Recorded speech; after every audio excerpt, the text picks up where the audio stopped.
everyone. Welcome to Sanctuary Hall. This is a Portland Book Festival cover-to-cover event that's hosted by Oregon HWA, which is Horror Writers Association.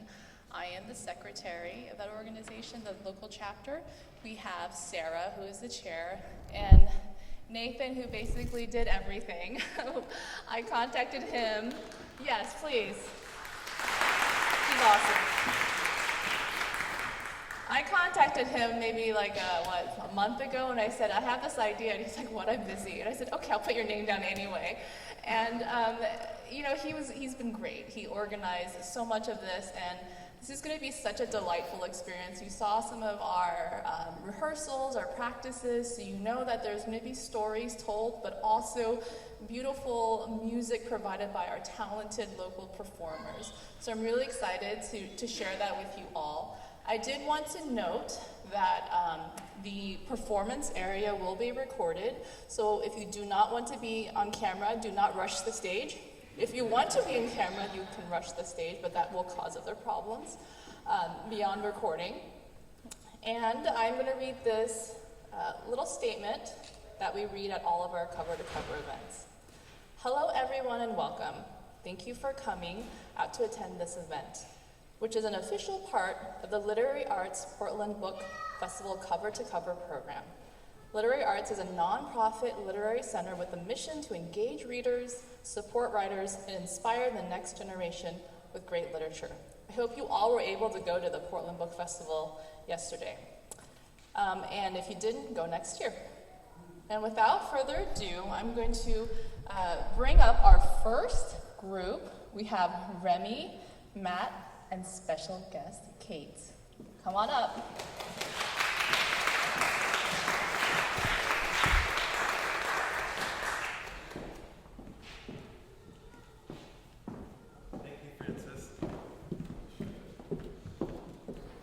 Thank you, Frances. I wanted to introduce our group really quick. Kate Ristau will be helping us out. She's a local writer and runs Willamette Writers. Matt Brislawn is a local musician, and they're both just awesome. So look them up, find out more about them. And my name is Remy Nakamura, and this is Domakura's Ghost. And also, you all are awesome. Just want to say that. The farmhouse cowers at the edge of the village, cryptomeria choked, typhoon pummeled, mildew corroded. It has once been innocent and immaculate, but now a skin of dust grows on tatami floors. Black mold deepens in the shadows in the corners. Twisting kuzu tendrils pick at paper shoji screens. In the house, a boy scrubs at the grime with a rag. No matter how hard he tries, the dirt creeps back as soon as he looks away. He is afraid of when mother comes. Please, this mess is not his fault. He's doing his best. He will do better next time. He is afraid, too, that mother will not return, will never come back. He pleads with Amida, with Kannon, with Jizo Bodhisattva to help him to bring mother home. The night-old Domakura comes. The full moon's pale rays slice the interior of the house into sharp shadows and cold light. Half of the paper and wood panels have fallen, and the rest lean, striving to keep their balance, creating a precarious maze. The Genkan door stutters open and a gravelly voice calls, "Anybody home?" The boy stays quiet, hopes this visitor will go away. He's good at hiding. He's good at making himself small. But then the voice calls, "I'm coming in." And after a pause, there is the shuffle of approaching feet. Each double slide punctuated by a wooden plunk and metallic jangle. He freezes like a rabbit, heart racing. The voice sounds friendly. Could it be a neighbor checking up on him? He waits, paralyzed between fear and hope. The stranger is close now, only a thin panel of pine-framed paper between them and the boy. Moonlight projects onto the screen, not a single figure, but dozens. A shadow puppet parade, big and small, human and otherworldly. It is all the boy can do to keep from wetting himself. But what finally appears is a bent grandparent in old robes and juzu beads, leaning heavily on a wooden staff topped with jangling rings. The figure glows with invisible warmth. Deep wrinkles around their eyes appear carved as much by mirth as by time. The boy remembers his manners. He does his best to channel mother when she smiled for visitors. When Bachan was still around, he bows. He pauses, unsure of what to call them. Are they Oji-san or Ba-san? Finally he says, "Welcome, honored guest." The visitor nods, amusement in their eyes. They pause, blinking in the morning light. Call me Doma-chan. Yes, Doma-chan will do. Not everything is this or that. Take you and me, for example. People say we're in Anoyo, that world, and not Konoyo, this world. It makes no difference to me. I'm here, and you're here, and that's all that matters. Arata-kun, I've got something for you. Arata-kun. Bachan always called him that, making him feel older, even when he was still Arata-chan. But in the dark days that followed, Mother never used his name. She had other things to call him. He wipes his eyes with threadbare sleeves. Arata-kun, you're alone. I can help you. Doma-chan looks at him, eyes full of mystery, twin stars bright with compassion. But it's not easy. You need to give me something first. Arata feels so undeserving. He wants his mother more than anything, but he's also scared of having her back. And he has so little to offer this stranger. He twists at his dirty, damp rag. "Tell me what to do," he says. Doma-chan studies Arata's face, then nods, mirroring his stoic determination.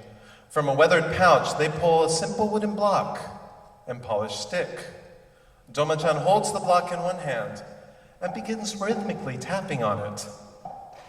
It's a deeply pleasing sound, like taiko drums, like Bachan's heartbeat when he was strong and when Arata would rest his head on her chest. Arata-kun, remember a happy thing.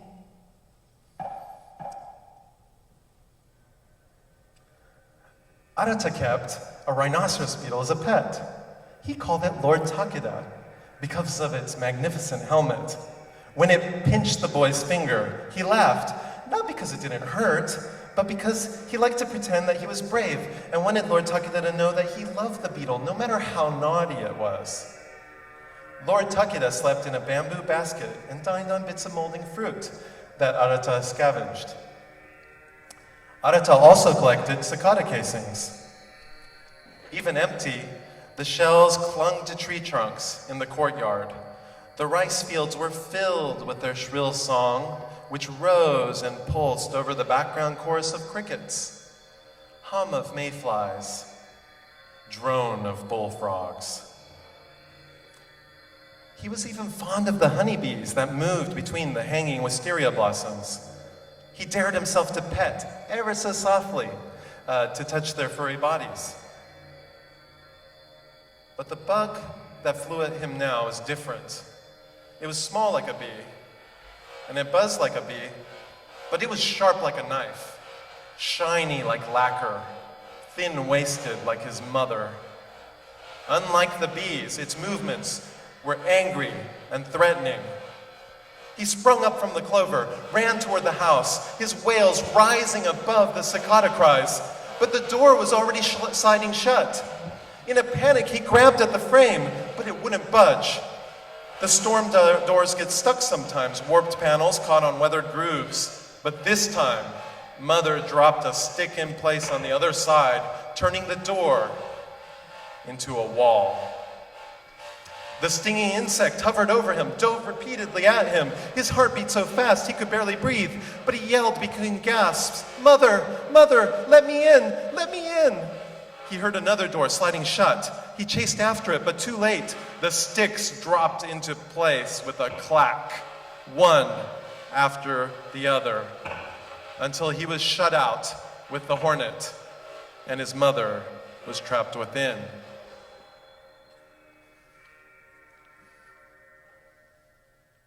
I'm sorry, Arata says. He always messes things up. He's supposed to share a happy memory with this nice stranger, but instead he's telling about how he made his mother angry, how he made his mother sad. What a horrible child he is. It's okay, Arata. It's okay. I'm not upset. They hold the block in one gnarled hand, the drumstick in the other. They resume the steady rhythm. Talk, talk. Talk, talk. Arata lets out a long breath. I'm sad for that little child. Aren't you? Tomo-chan's right. If this happened to some other kid, he would feel sorry for them. The moonlight is gone, and their world is gray. It's hard to know how much time has passed. Are you ready? Arata says.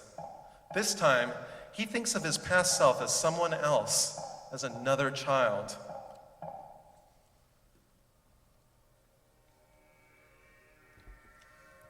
Arata shared a futon with Ba-chan, mother's mother.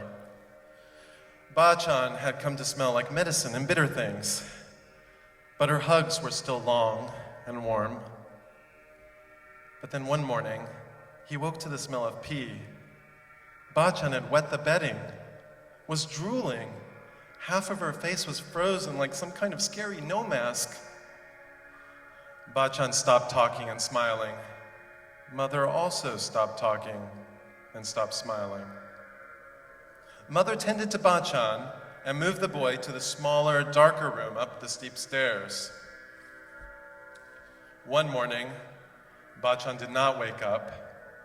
Mother dressed her all in white. The black-robed priest came and burned incense and chanted all day and all night. Then Ba-chan left the house to sleep forever with the other ancestors outside the temple. The storm season came and went, but the storm shutters stayed up, leaving the house dark and stagnant. Ba-chan's death was not your fault. Even though Arata knows this, Ba-chan was so old after all. Relief flows through him, like someone pouring cool creek water over his head on a hot day in monsoon season. He feels doubt and fear trickle through his legs and out his toes. Ba-chan is mother's mother. Arata has always known this in his head, but now this awareness fills his heart like the full moon emerging from the clouds.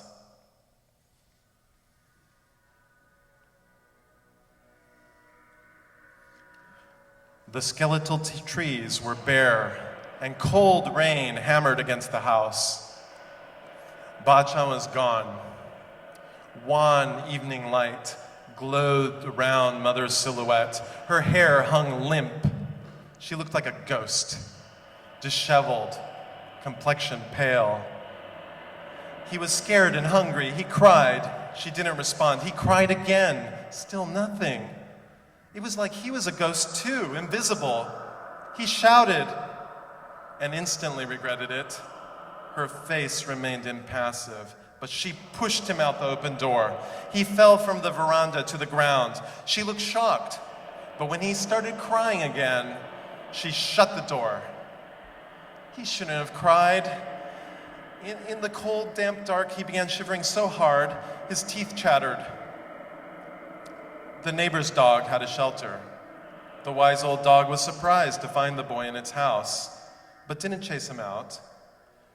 They lay there, sides pressed together, while the boy cried himself to sleep. The dog, though ancient, kept watchful, wakeful guard over him.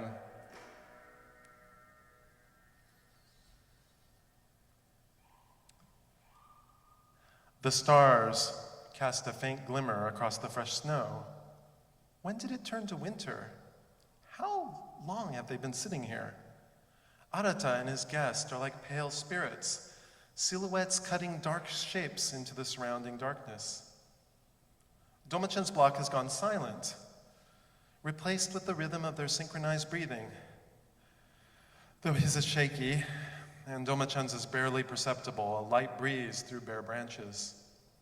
Arata-kun, will you help me with some magic? Arata's heart beats, this time with anticipation. What kind of magic? He asks.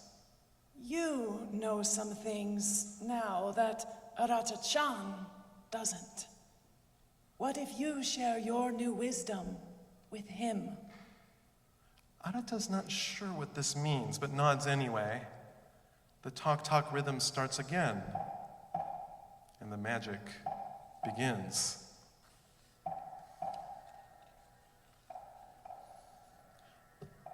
Mother hid herself in the upstairs storage room, the one up the steep stair ladder, the one he slept in when Ba-chan was sick. She warned him to never come up there. And he tried to obey her. He tried for a long time to not go up that stair. But of course he didn't listen in the end because he was disobedient, because he was a flawed and broken boy. Many times he crept up the stairs, propelled by fear for Mother, and then was chased back down again by his fear of Mother. Finally, he reached the top and timidly knocked on the door. When she didn't answer, he hesitated, even climbed halfway back down. But he was hungry and worried and scared, so he crawled back up and opened the door, and it was all his fault. This was his punishment, and he fell down the stairs, and when he woke... Now, Arata! Domakura's voice is a force of nature. The talk-talk rhythm pulses on. I am no longer the boy, bloodied. I am Arata the man, telling the story. Tell me what to do, they say. Tell him it's all right. I stand on the threshold between Anoyo and Konoyo. Arata the boy hesitates on the stairs. Arata-kun, I say, and he turns, unsurprised, even relieved to see me there, to see himself there. I'm scared, he says. Me too, I say. I take his hand. If I listened, if I was a good kid, she'd be okay, he says. He's crying quietly. She wouldn't be so mad at me. She wouldn't hurt me. She wouldn't go away. Domakura's talk-talk rhythm stops. Arata. I kneel down so we are face to face. And I realize how long I've carried this pain, how long these memories have haunted me, and how long I've haunted them. Arata-chan, I say, Mother is sick, very sick. Mother is sad, for many reasons, but most of all because she lost her mother too. But you don't deserve pain. You're a kid. No kids deserve love. All kids. My tears match his. She couldn't give it to you, so I'm here. We hold each other. When I stand, I'm alone at the top of the stairs. I place a hand on the door. There's no need to open it. Good night, Mama, I say.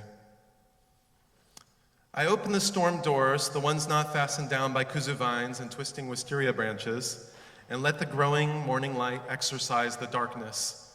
Doma-chan blinks like a cat. Am I dead, Domakura-sama?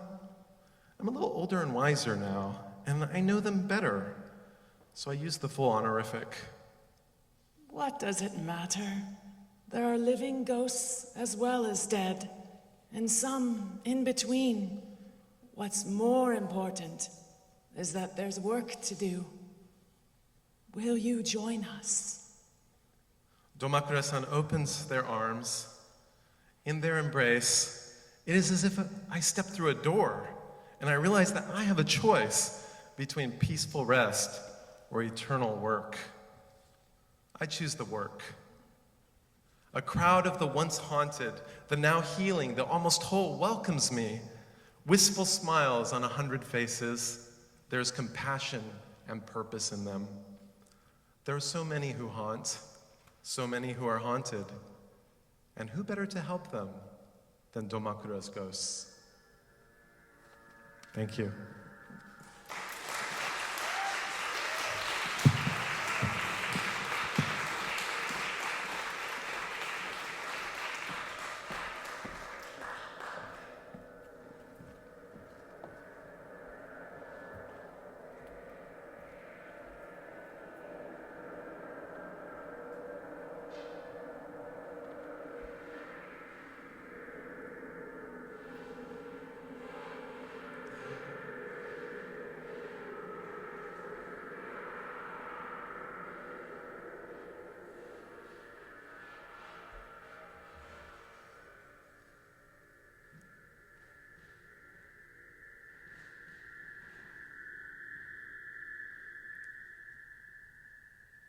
Matt Brislawn, everyone. And Kate Ristau. And I'm Remy Nakamura. Thank you so much.